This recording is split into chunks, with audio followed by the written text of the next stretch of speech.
नमस्कार मित्रों, मैं हूं कुलदीप सिंह। चैनल का नाम है कुलदीप सिंह संस्कृतामृतम। हम नीति शतक पढ़ रहे हैं और अब हम पढ़ेंगे इस पद्य में किसका जन्म धन्य है, इसके बारे में कवि ने बताया है।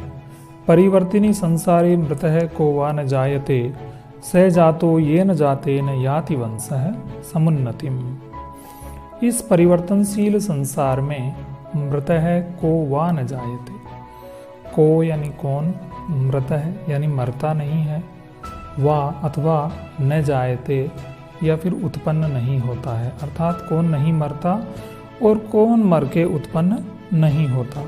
स जातो ये न जाते न, किंतु उत्पन्न होना उसी का सार्थक है, उसी का जन्म लेना सार्थक है। ये न जाते न, जिसके उत्पन्न होने से, पैदा होने से, याति वंशः समुन्नतिम, जिससे उसका वंश उन्नति को प्राप्त होता हो।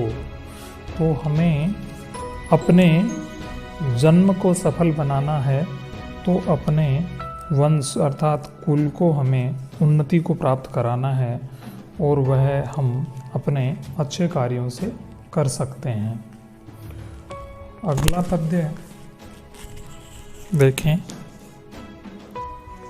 कुसुमस्त बकस्येव द्वयी वृत्ति मनस्विनः मूर्धनि वा सर्वलोकस्य विसीर्यते वने अथवा कई जगह ऐसा भी लिखा हुआ है सीर्यते वन एव वा। कुसुमस्त बकस्य इव, अर्थात कुसुम के स्तबक अर्थात गुच्छे के समान, द्वयी वृत्ति मनस्विन है। कुसुम के यानी कि पुष्प के गुच्छ और मनस्वी पुरुष, इन दोनों की, इनकी दो ही गतियां होती हैं।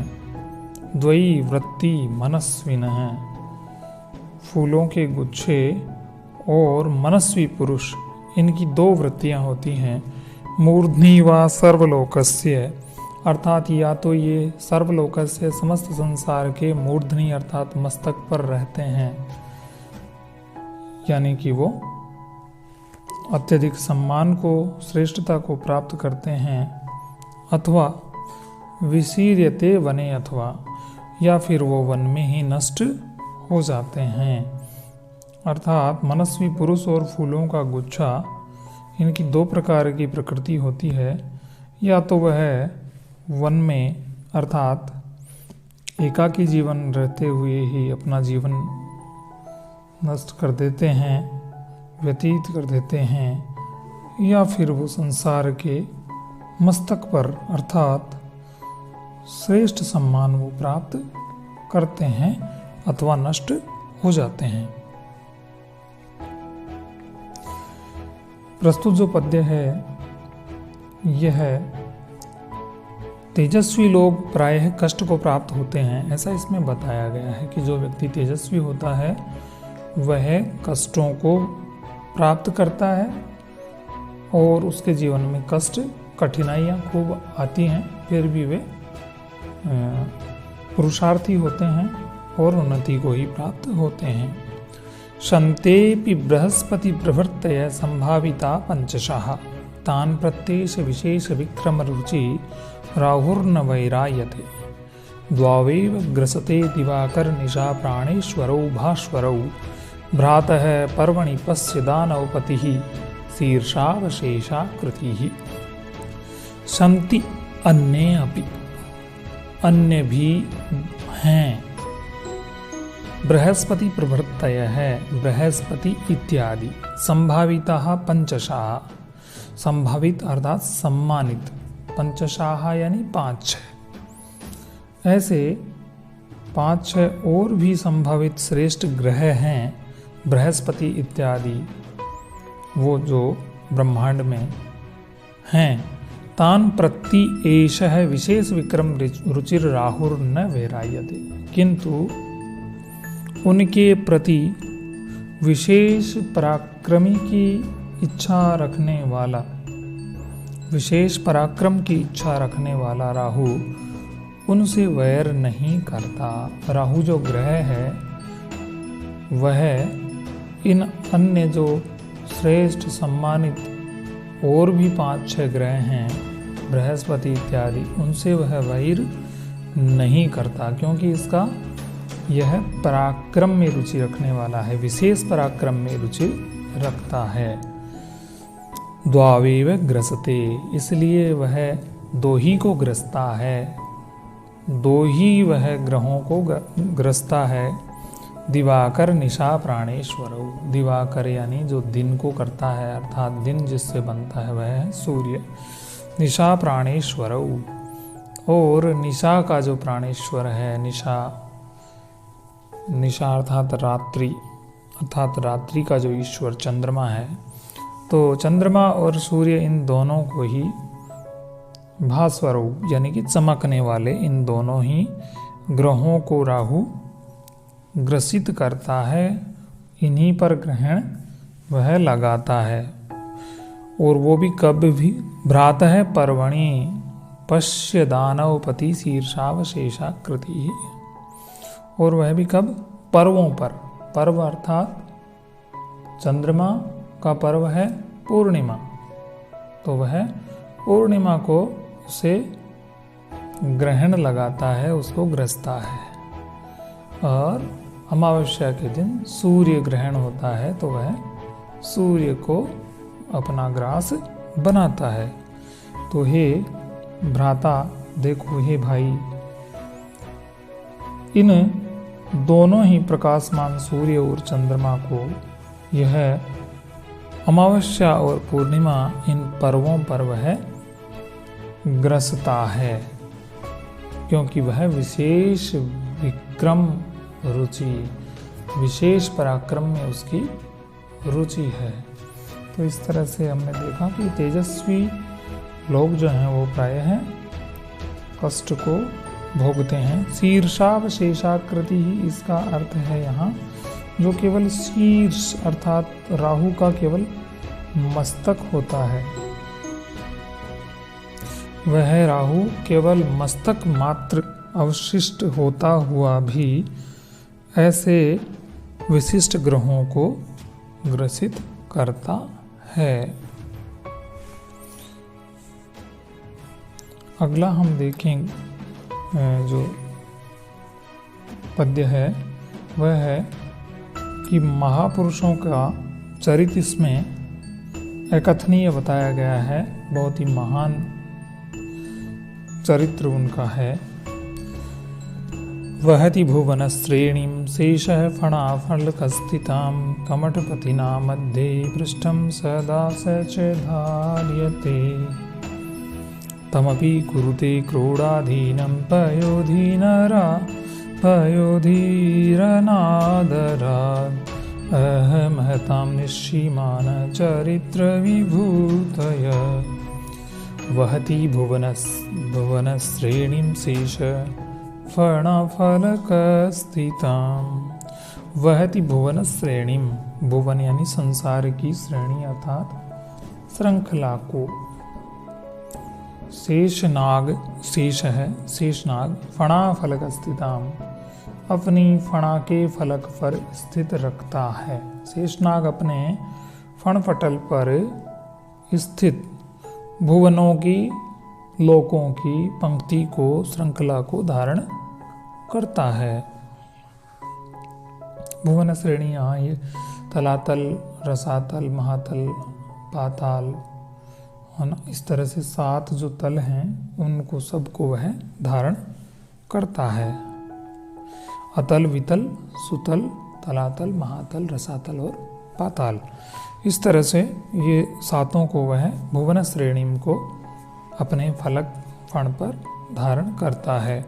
कमठपतिना मध्य पृष्ठम सदा सच धार्यते, और वह जो शेषनाग है वह कमठपति के द्वारा अर्थात कूर्म कच्छप के द्वारा अर्थात कच्छप राज के द्वारा सदा मध्य पृष्ठम, अपने मध्य पृष्ठ पर सदा सच धार्यते, वह धारण किया जाता है। शेषनाग को कौन धारण करता है? फिर कच्छप धारण करता है।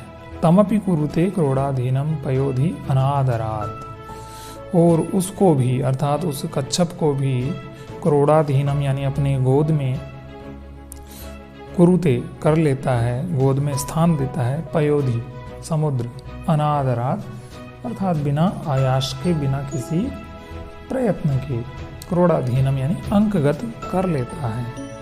है अरे महताम महान लोगों की, निस्सीमान है चरित्र विभूतय है, उनके चरित्रों की जो उनकी कार्य जो संपदाएं हैं वो निस्सीमान हैं, अपरिमित हैं, अर्थात उनकी कोई सीमा नहीं है। उनके शील गुण संपत्तियों की कोई सीमा नहीं होती है। यह बड़ा आश्चर्य है। अगला जो पद्य है वो कहता है कि आपत्ति में भी हमें स्वार्थी होकर अपने खुद के लोगों का परित्याग नहीं करना चाहिए। अर्थात जब किसी परिवार पर कोई संकट आए तो हमें सबको मिलजुल कर उसका सामना करना चाहिए, न कि अपने जीवन की रक्षा का हेतु इधर उधर डरना चाहिए, डर करके भाग जाना चाहिए। ऐसा इसमें बताया है कि ऐसा हमें नहीं करना चाहिए कि हम डर के भाग जाएं, अभी तो हमारे स्वजनों के साथ हमें खड़े रहना चाहिए। वरम पक्षच्छेद समदमघवन मुक्त कुलिश प्रहारैरुद्गच्छत् बहुल दहनोद्गार गुरुभि तुषाराद्रेषु नो रह विदरी क्लेश विवशे न चाशौ संपातः पयसि पयसां मृत्युरुचितः। अर्थात वरम पक्षच्छेद है, वरम पक्षच्छेद है। ऐसा एक प्रसंग है कि जब पर्वत इधर उधर उड़ करके जाया करते थे, उस समय उनके पंख हुआ करते थे। पौराणिक कथाओं में ऐसा वर्णन किया गया है कि पर्वत पक्षी की भांति उड़ पाते थे। तो एक बार देवराज इंद्र ने, और पर्वत इस तरह के उन्मुक्त हो गए थे कि वो कहीं भी किसी भी लोगों की बस्ती पर भी बैठ जाया करते थे उड़ करके, और वो बस्ती नष्ट हो जाया करती थी, लोग उनसे आतंकित थे। तो देवराज इंद्र ने उनके इस अभिमान को और इनके इस गुण को, उड़ने वाले गुण को समाप्त करके इनके विरुद्ध अपने वज्र से इनके पंखों को काट दिया था।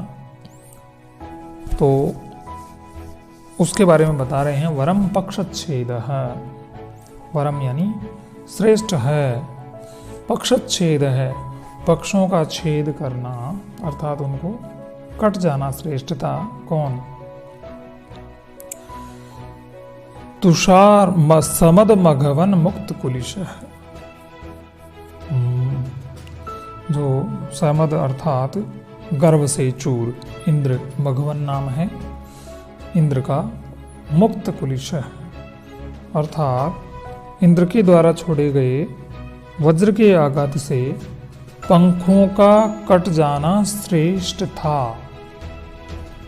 वरम श्रेष्ठ, पक्षच्छेद पंखों का कट जाना, किससे? समद मघवन मुक्त कुलिश है, जो गर्भोन्मुक्त इंद्र है उनके छोड़े गए, उनके द्वारा छोड़े गए वज्र से पंखों का कट जाना श्रेष्ठ था।